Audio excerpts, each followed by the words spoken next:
ഇന്നത്തെ വീഡിയോയിലേക്ക് എല്ലാവർക്കും സ്വാഗതം. ഇന്ന് നമ്മളിവിടെ നോക്കാൻ പോകുന്നത് നമ്മളെ ലാപ്ടോപ്പിൽ കീബോർഡ് വർക്ക് ചെയ്യുന്നില്ല. പല കീബോർഡും പെട്ടെന്ന് കംപ്ലൈൻ്റ് ആവാറുണ്ട്, അതിന് നല്ല എക്സ്പെൻസും വരാറുണ്ട്. ഈ ഒരു രീതിയിൽ നിങ്ങൾക്ക് കാണാം, ഇവിടെ കുറച്ച് കീബോർഡ്സിലെ കീസ് വർക്ക് ചെയ്യുന്നുണ്ട്, കുറച്ച് വർക്ക് ചെയ്യുന്നില്ല.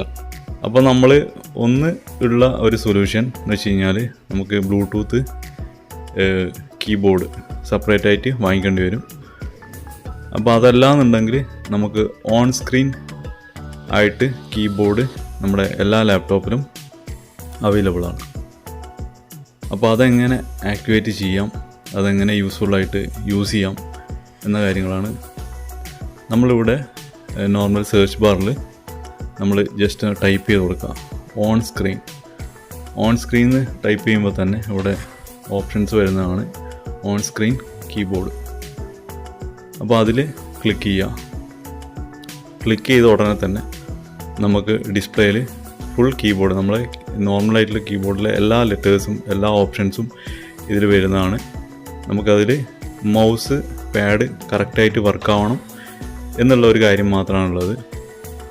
ഈ ഒരു രീതിയിൽ നമുക്ക് ഈസി ആയിട്ട് നമുക്കിപ്പോൾ ബാക്കിയെല്ലാ കീസും വർക്കാവുന്നുണ്ട്, ഒന്നോ രണ്ടോ കീസ് വർക്കാവുന്നില്ല എന്നുണ്ടെങ്കിൽ ഈ ഒരു ഫെസിലിറ്റി നമുക്ക് യൂസ്ഫുള്ളാണ്. ഇതേത് ഡയറക്ഷനിൽ നമുക്ക് മൂവ് ചെയ്യാം, ഹൈഡ് ചെയ്യാൻ വേണ്ടി പറ്റും. അപ്പോൾ തന്നെ പെട്ടെന്ന് കിട്ടുന്നതിന് വേണ്ടിയിട്ട് നമുക്ക് താഴെ ടാസ്ക് ബാറിൽ നമുക്ക് ആഡ് ചെയ്യാനും ഹൈഡ് ചെയ്യാനും വേണ്ടി പറ്റുന്നതാണ്. അപ്പോൾ സിമ്പിളായിട്ടുള്ളൊരു വീഡിയോ ആണ്. ഇതിനിപ്പോഴുള്ള മറ്റൊരു ഓപ്ഷൻസ് വെച്ച് കഴിഞ്ഞാൽ നമുക്ക് സെപ്പറേറ്റ് ആയിട്ട് കീബോർഡ്, വയർലെസ് കീബോർഡ് നമുക്ക് യൂസ് ചെയ്യാം, അല്ലാന്നുണ്ടെങ്കിൽ വയർഡ് ആയിട്ടുള്ള കീബോർഡും യൂസ് ചെയ്യാം. ഇപ്പോൾ നമുക്ക് കീബോർഡ് മാറ്റാതെ തന്നെ നമുക്ക് യൂസ്ഫുൾ ആയിട്ടുള്ളൊരു മെത്തേഡാണിത്.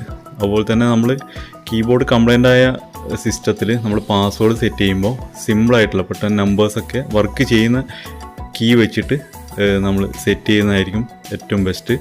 അപ്പോൾ എമർജൻസി സിറ്റുവേഷൻസിലും നമുക്ക് ഈ ഒരു മെത്തേഡ് യൂസ് ചെയ്യാം. പെട്ടെന്ന് കീബോർഡ് കംപ്ലൈൻ്റ് ആയി നമുക്ക് എമർജൻസി വർക്കൊക്കെ ഉണ്ടെങ്കിൽ ഈ ഒരു മെത്തേഡ് യൂസ് ചെയ്യാം.